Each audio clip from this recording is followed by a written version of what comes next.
History 1. It was summertime, right after the 4th of July, and my husband Tom and I were on a cross-country road trip.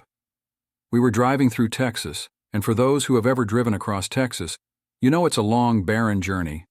Sometimes we'd go hours without seeing a single thing, and the towns we passed through were nothing more than a rusty gas station and a few dusty houses. Looking out the window, it felt like we were driving through the same 5 miles of desert over and over again. I started to get a headache, and Tom suggested I take a quick nap to get rid of it. I remember dozing off while watching the beautiful colors of a desert sunset. The slowing of the car woke me up, and the first thing I noticed was how dark it had gotten. I think it was around 10 p.m. Tom had stopped at a gas station with a small shop and told me he was going to grab us some food. He asked if I needed to use the restroom, knowing we might not have another chance for a while. I went into the shop to use the restroom, and both the men's and women's restrooms were down a little hall from the open area of the shop. I was groggy and tired, and I realized how badly I needed to pee, so I shuffled into the restroom. As I made my way to the nearest stall, I made eye contact with a woman coming out of the only other stall. She didn't look quite homeless, but she was definitely messy. She had wild gray hair that was almost shoulder length, sticking out in every direction. It looked like it hadn't seen a brush in weeks. She was wearing ragged clothes, a pair of ill-fitting black workout shorts, and foam flip-flops. She had several layers on top, one of them being a large purple and green coat. Keep in mind, this is Texas in July.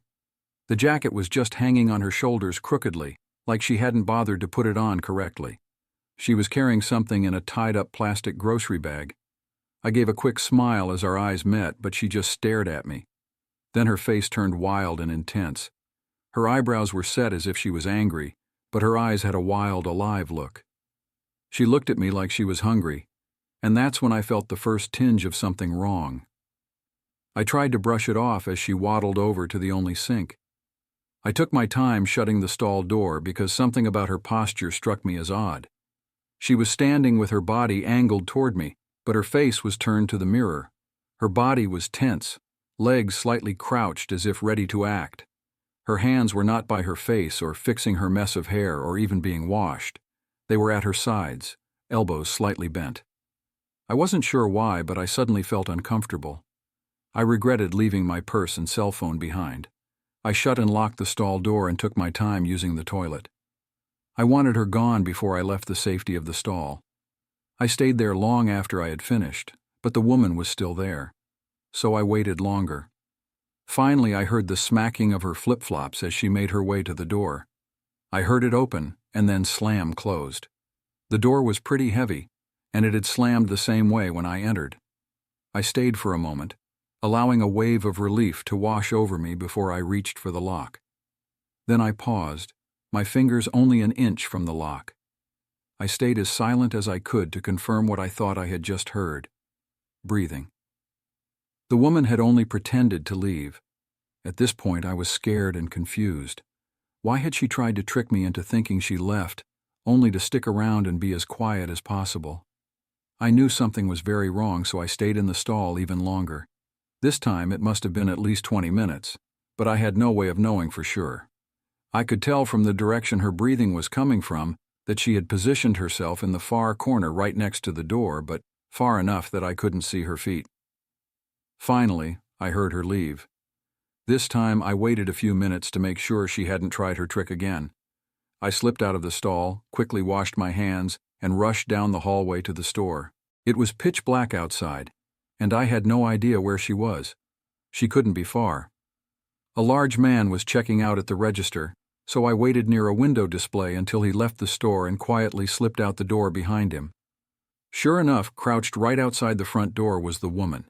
She seemed surprised, stood up and turned away, walking quickly around the side of the store.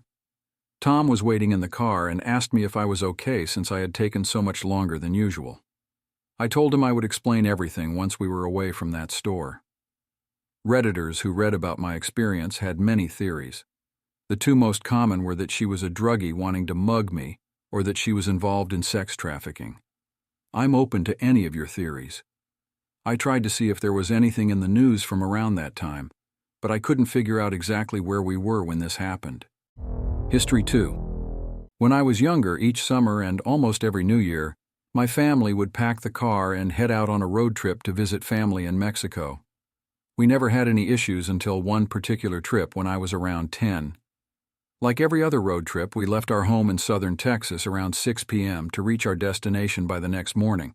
So around 2 a.m. we crossed into Mexico, and that EVDJ TMs when things started getting strange. When you're on the only stretch of freeway in the middle of the desert, you don't tend to worry about having the same car behind you for miles.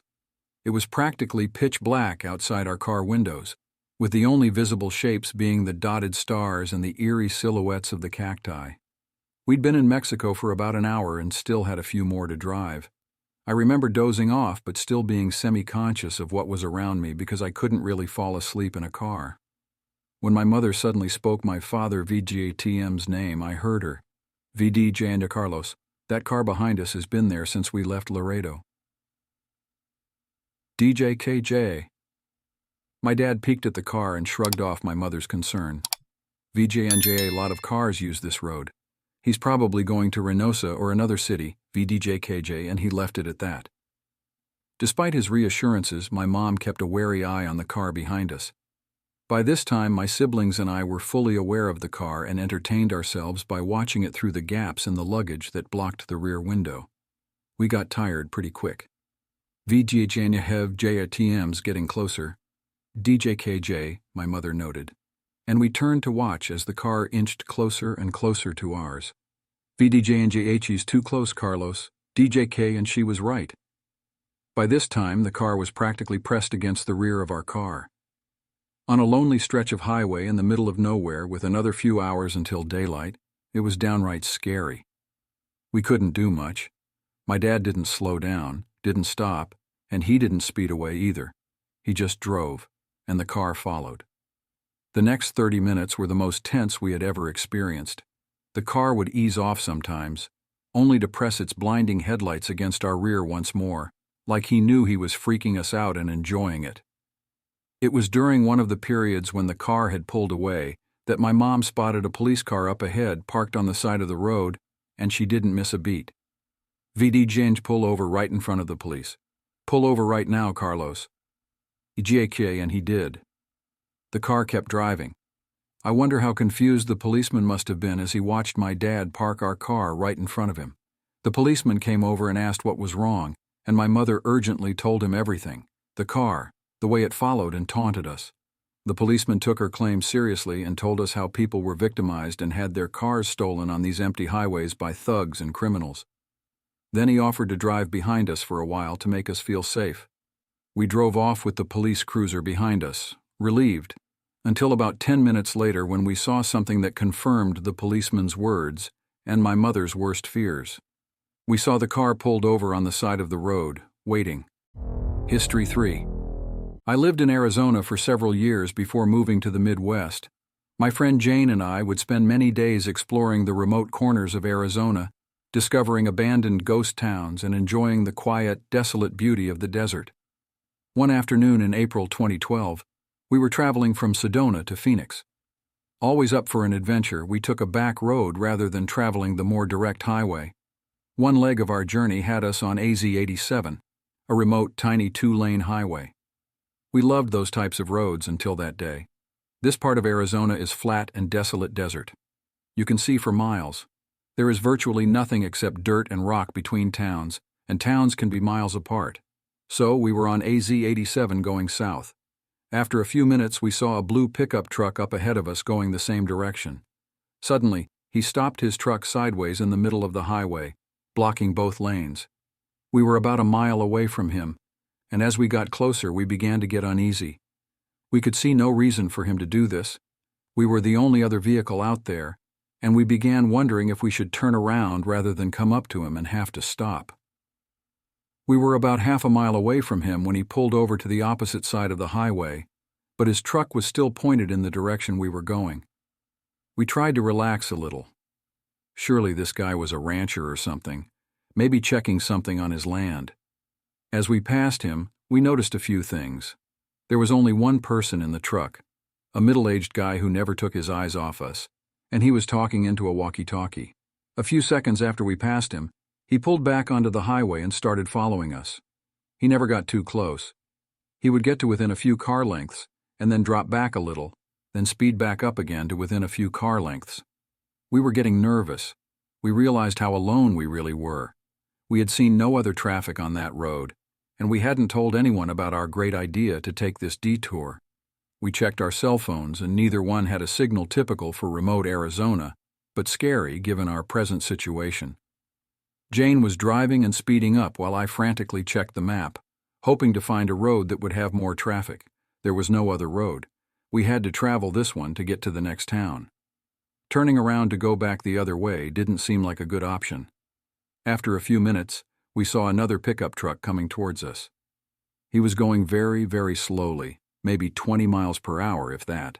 This pickup was old and beat up, whereas the one behind us was newer. Jane had us up to 75, and we blew by the old pickup. As we passed it, we saw that it was another middle-aged guy, and he was talking into a walkie-talkie. After the blue pickup truck passed him, he pulled a U-turn and pulled in behind it. As we watched all this, we could see the blue pickup truck guy talking into his walkie-talkie. No doubt these two knew each other. We were being deliberately followed, and for the first and only time in my life, I felt hunted. They stayed right behind us. We watched for obstacles in the road.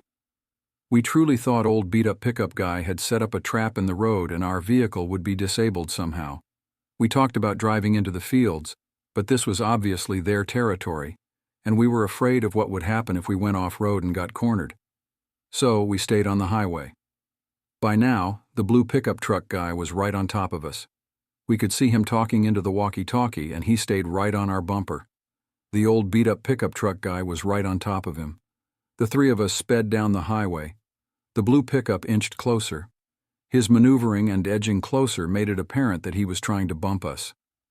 I watched helplessly as he got within inches of our back bumper. Jane floored it. We were passing 80 miles per hour and edging up to 90. The road was flat and deserted, but any little thing going wrong would have been catastrophic. We absolutely were not going to slow down or stop if we could help it. The blue pickup pulled into the opposite lane and started to gain speed. The only thing we could think of was that he wanted to pass us and get in front of us. If he got in front of us and his buddy was behind us, then we'd be boxed in and trapped. We looked frantically at the rocky desert on both sides of us. Our only option was to off-road it. Should we risk it? Could we speed through the desert and make it to safety in one piece?